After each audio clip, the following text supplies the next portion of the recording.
They have a button for that in radio, by the way. It's called the cough button. No. We don't bother with those things. That's fine. We don't have to work that out. For you, though, it's a puke button.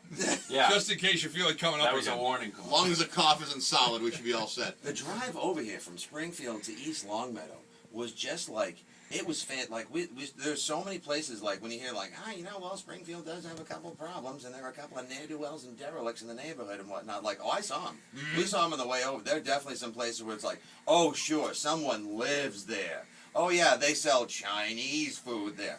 There's probably more immigrant slave trade, drug deals, and secret black market arms deals that are conducted in Springfield and East Longmeadow than I care to know about. Am I wrong or right? And that area you're talking about in Springfield is where we will live for 3 days next week. So we will become them.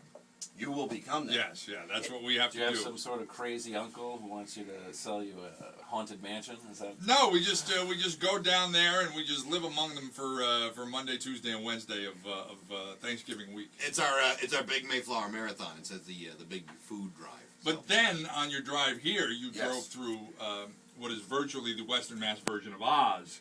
Yes, Longmeadow. Which is it's so funny because I saw several things that reminded me of Oz too. There was a yellow brick road, flying monkeys, and then a house landed on my sister. It was really weird.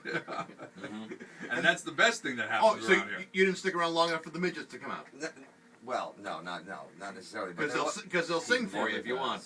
But there was a huge castle full of candy, and little orange guys came out and ushered in 4 special children with golden tickets. This is such a magical land. I'm having so much fun. You know, I got to tell you, because I wasn't able to make it to the show last night, so I really... surprising absence by O'Brien, by the way. But I was able to be here this morning on time. But I, having met you now the first time this morning, I'm telling you, you do look exactly like the guy. If you remember this conversation back in week 2, I think it was, or week 3. I keep track of everything we don't say. You look exactly like the guy I sat 3 seats away from at Foxborough. Remember when I said I thought maybe you were there?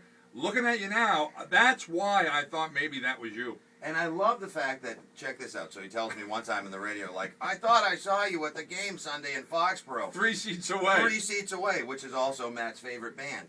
And so he's like, I thought I saw you 3 seats down, but I didn't say hi, to which I could say, we've been doing radio bits for 3 years together. We've never met, and you think you see me, and you don't even just do like a, oh, Fitzy.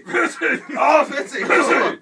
Yeah, popcorn, beer, and Fitzy, please. Yeah. Because the possibility that I would have been wrong was enough to embarrass me enough to keep my mouth shut. It's probably because all the bromo-erotic tension that would have boiled over between the two of us would have made all the rest of the Foxborough people uncomfortable. Although, now that I remember, there was a time where the faux Fitzy went to the bathroom, and I asked the guy sitting right next to me, I said, are you with those 2 guys? Because I was going to ask him. I was going to say, is that guy named Fitzy? Is he single? But he wasn't with those 2 guys, so I couldn't even ask him. Is he seeing anybody? Now listen, I know the Foxborough crowd pretty well. And whenever you turn to someone and say, hey, are you with those 2 guys? Usually it's a fist and a beer coming at your face within 2 seconds. And well-deserved, might I add.